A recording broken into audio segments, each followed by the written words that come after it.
শহীদ হয়ে গেল। কাফেরেরা এলান করলো মুহাম্মদ দুনিয়ায় নাই। কান্নার আওয়াজ চতুর্দিকে ছড়ায় পড়ল।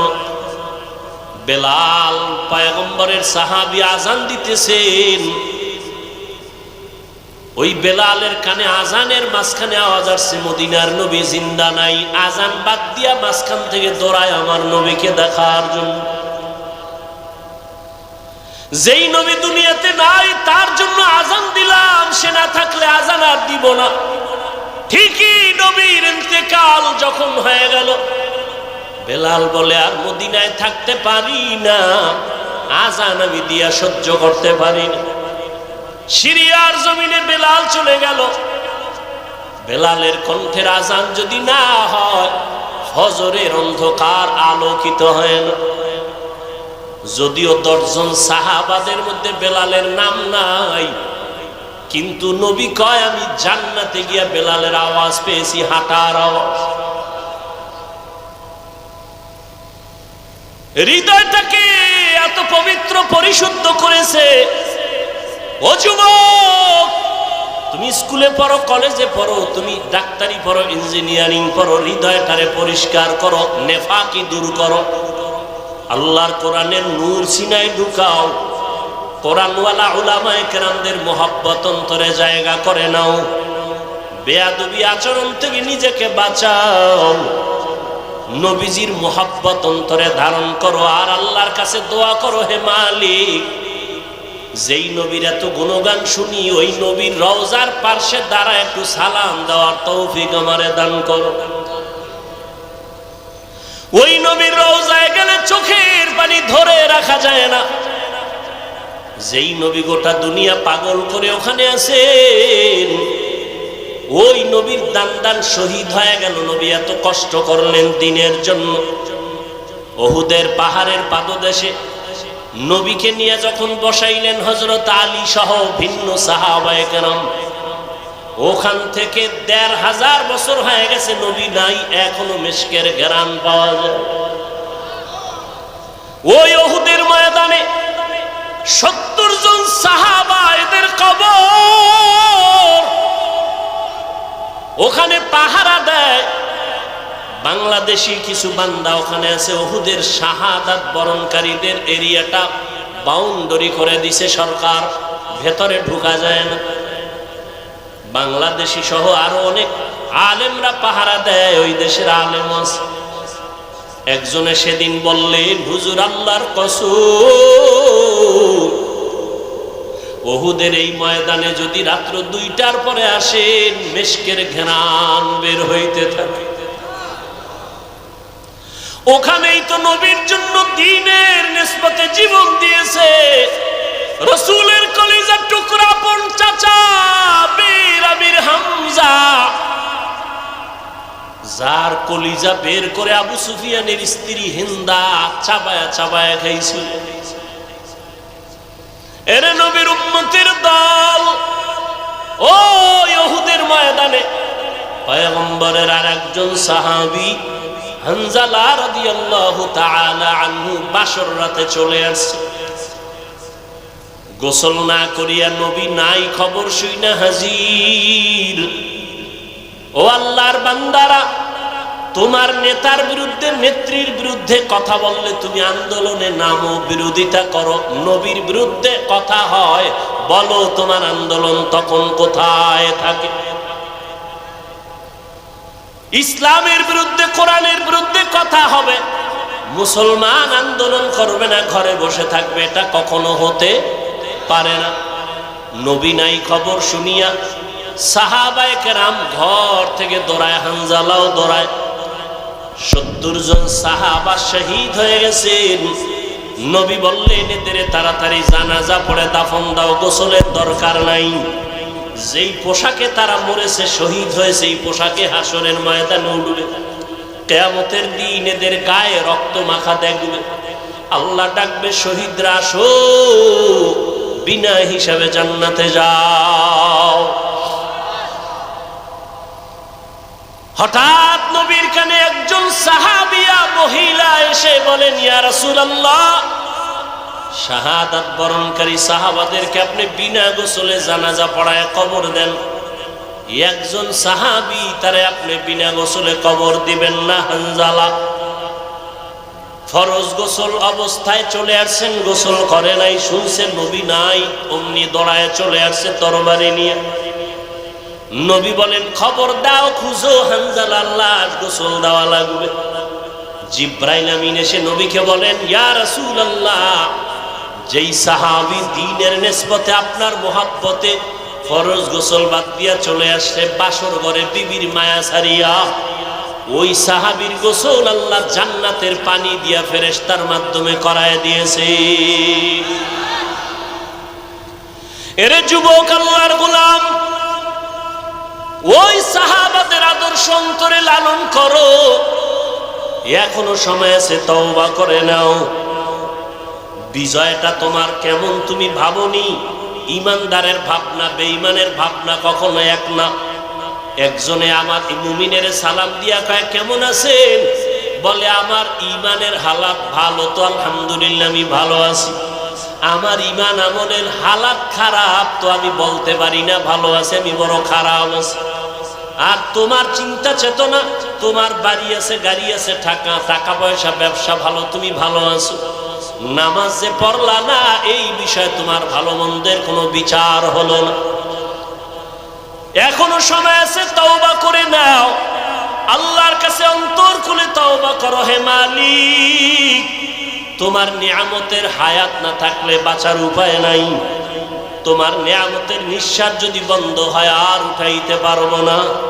তোমার নিয়ামতে যদি তুমি ঘুম থেকে উঠায় না দাও, আমার জীবনে আর উঠা সম্ভব হবে না। ও আল্লাহ, জীবনটা শুধু নিয়ামত পাইলাম, কিন্তু শুকর আদায় করতে পারলাম না। হাতের শুকর আদায় করতে পারি নাই, তোমার দেওয়া চোখের নিয়ামতের শুকর আদায় করতে পারি নাই, তোমার দেয়া নিয়ামতের জবানের শুকর আদায় করতে পারি নাই, তোমার দেয়া নিয়ামত চোখের শুকর আদায় করতে পারি নাই। কোনদিন কোরআন শরীফ হাতে নিলাম না, চোখ দিয়া তাকায় দেখলাম না, জবান দিয়া কোরআন তেলাওয়াত করতে পারলাম না। জীবনে অনেক কিছু চোখ দিয়া দীর্ঘ টাইম তাকাইয়া দেখছি, কিন্তু 1 মিনিটের জন্য কোরআনের দিকে তাকাইয়া সহ্য করে দেখতে পারি নাই। জীবনে জবান দিয়া কত কথা বলেছি, মোবাইলে সারাটা রাত, কিন্তু জবান দিয়া 100 বার দরুদ শরীফের আমল করতে পারি নাই।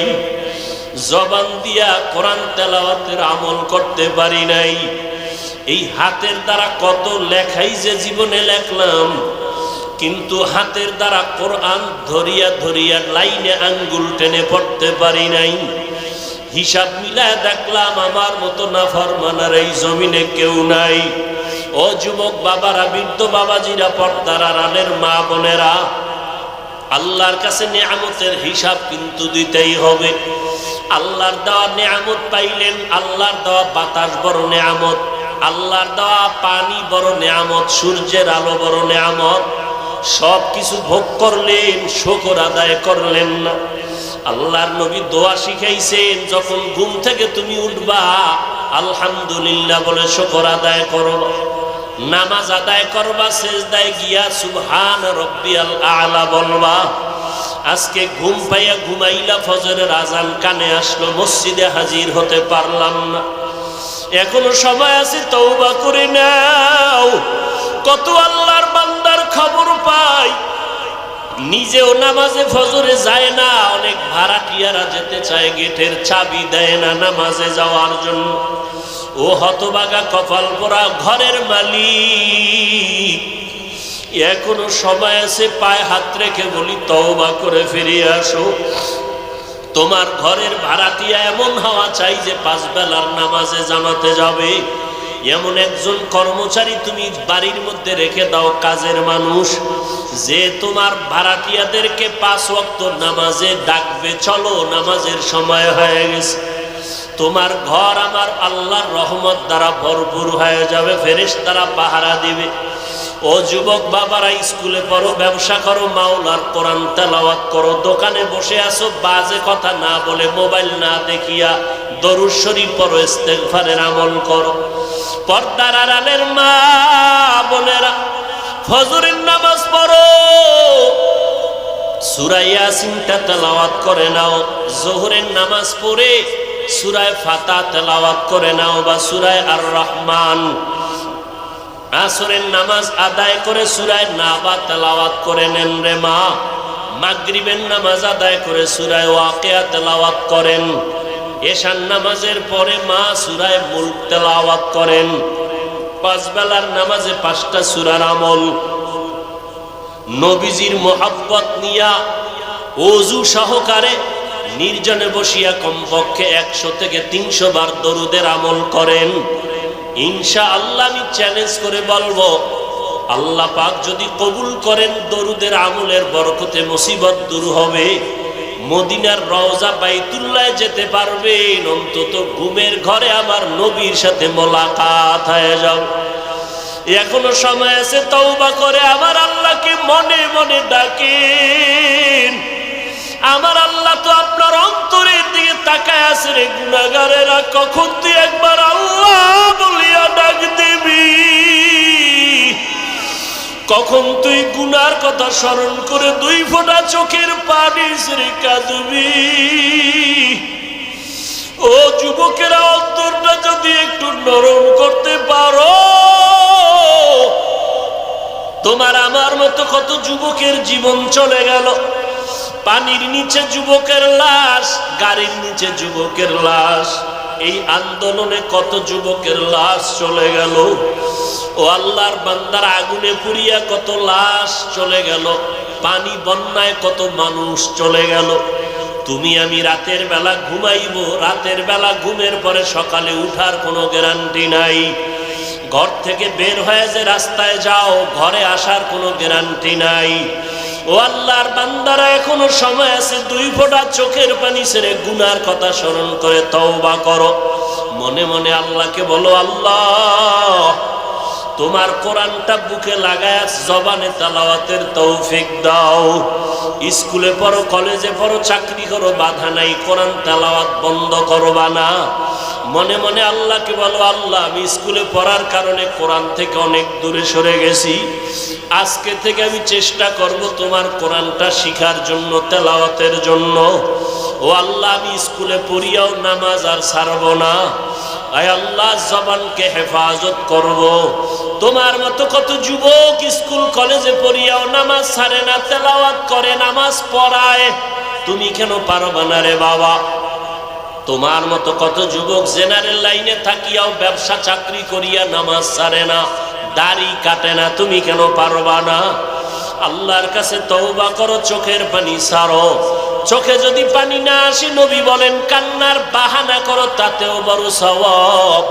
কারণ দুনিয়াতে ঘরে আগুন লাগলে পানি ছাড়া যেমন ঠান্ডা করা যায় না, গুনার কারণে যদি জাহান্নামের আগুন জ্বলিয়া উঠে, চোখের পানি ছাড়া ঠান্ডা করা যাবে না। চোখের পানির বড় দাম। রহমতের নবী নামাজে সিজদায় পড়ে কান্নার আওয়াজ, হাসরের ময়দানের ভয়ে নবী কান্নার আওয়াজ। আম্মা জান আয়েশা বলেন, নবী আপনি কাঁদেন কেন? নবী বলেন, কিয়ামতের দিন সূর্যের গরম আমার উম্মতেরা কেমনে সহ্য করবে? আমার উম্মতেরা গুনার কারণে জাহান্নামের আগুনে কেমনে জ্বলবে? ও যুবক, আমার মাওলার কোরআন মিথ্যা মনে করিও না। ওই কোরআনে গুনাহগারের জন্য জাহান্নাম আল্লাহ স্পষ্ট বলেছেন। বাবা, তুমি কোরআনটাকে যদি সত্য মনে করো, গুনাহগারের জন্য জাহান্নামে কথাটাও বিশ্বাস করিও। তুমি যদি গুনাহগার হইয়া তওবা না করিয়া কবরে যাও, তোমার কবর জাহান্নামের টুকরা হয়ে যাবে। কিয়ামতের ময়দানে তোমার হাতে জাহান্নামের হ্যান্ডকাপ লেগে যাবে। ওই আগুনের ভয় অন্তরে জমা করিয়া 2 ফোঁটা চোখের পানি ছাড়ো। যদি কান্না না আসে, বাহানা করো। আর তোমার ডানে বামে যদি কোনো কান্নাওয়ালা ভাই পাও, একটু দোয়া নাও। কান্নাওয়ালা যদি দোয়া করে, তোমার কপাল খুলিয়া যাবে। আর দুনিয়াতে তোমার বড় দোয়ার ফ্যাক্টরি তোমার মা তোমার বাবা। ওই মা বাবা যদি থাকে, বাবা যদি থাকে দোয়া নাও, মা থাকলে দোয়া নিও। মা বাবার দোয়া ছাড়া তুমি কোনোদিন সফলতা অর্জন করতে পারবা না। ওই মায়ের কাছে গিয়া বলি, ওরে মা একটু দোয়া করিয়া দাও। রসুলের রওজার কিনারায় দোয়ায় দাঁড়াইলাম, একটা যুবক আমার দেশে বাড়ি গলা জড়ায় কাঁদে, কয় হুজুর আমার মা নাই, আমি বড় অসহায়। আমার মা আমার জন্য কত দোয়া করেছেন, আজকে আমি সব পাই, কিন্তু আমার মায়ের কণ্ঠ কানের মধ্যে পাই না। ও আল্লাহর বান্দারা, ওই মা পাইয়া বেয়াদবি করিও না। মায়ের থেকে দোয়া নাও, বাবার থেকে দোয়া নিও। এমন মা বাবার দোয়া ছাড়া তুমি পরীক্ষায় ভালো নাম্বার পাও নাই, আর দোয়া ছাড়া তুমি সম্মানের জায়গায় আসতে পারো নাই। ওই মা বাবার জন্য কলিজা ভরে দোয়া করো।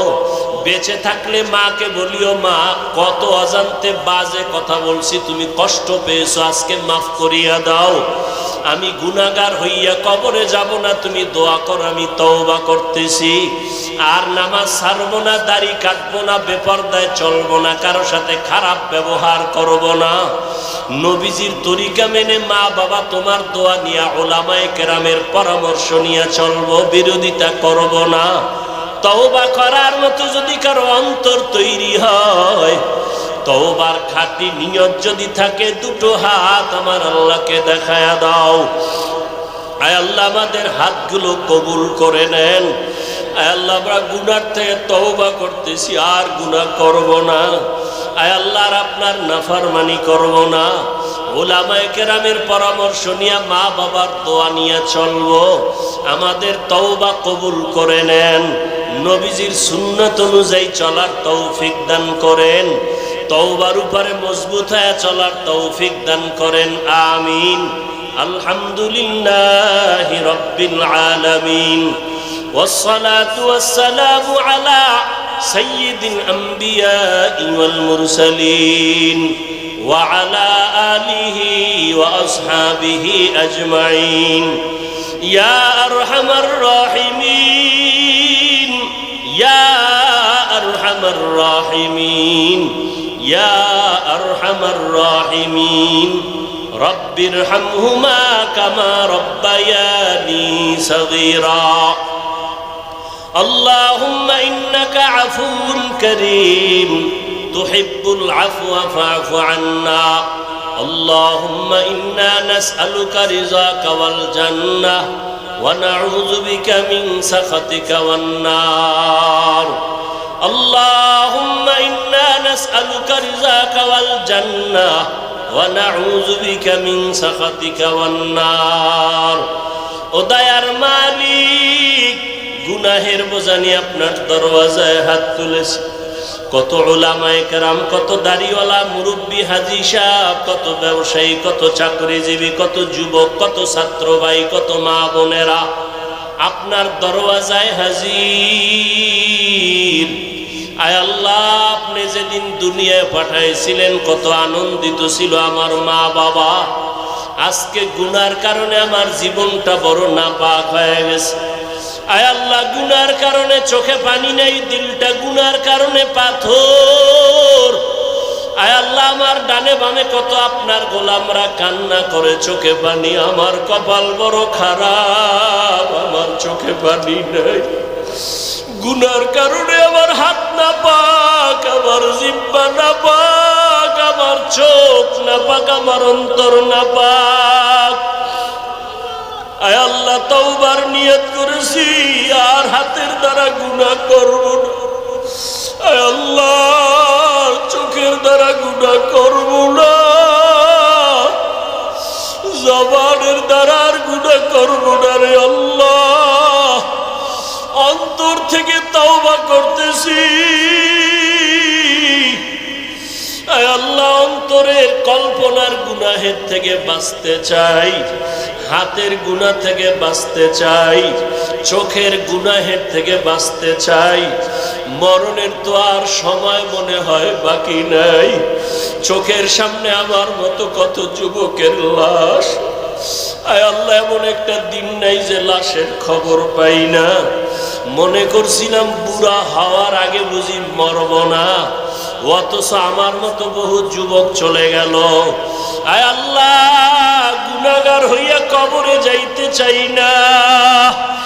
কোরআনে গুনাহগারের যে শাস্তির বয়ান আপনি করেছেন, রহমতের নবী যে জাহান্নামের বয়ান করেছেন, ওই কবরে দুই পার্শ্বের মাটির ছাপ, কবরে জাহান্নামের আগুনের গরম, হাসরের ময়দানে জাহান্নামের গরম, সূর্যের গরম সহ্য করতে পারবো না। আয় আল্লাহ, আপনি আমাদেরকে খাঁটি তওবা করার তৌফিক দান করেন। আয় আল্লাহ, গুনাহ মুক্ত হইয়া চলার তৌফিক দান করেন। আয় আল্লাহ, মাহফিল আপনি কবুল করে নেন।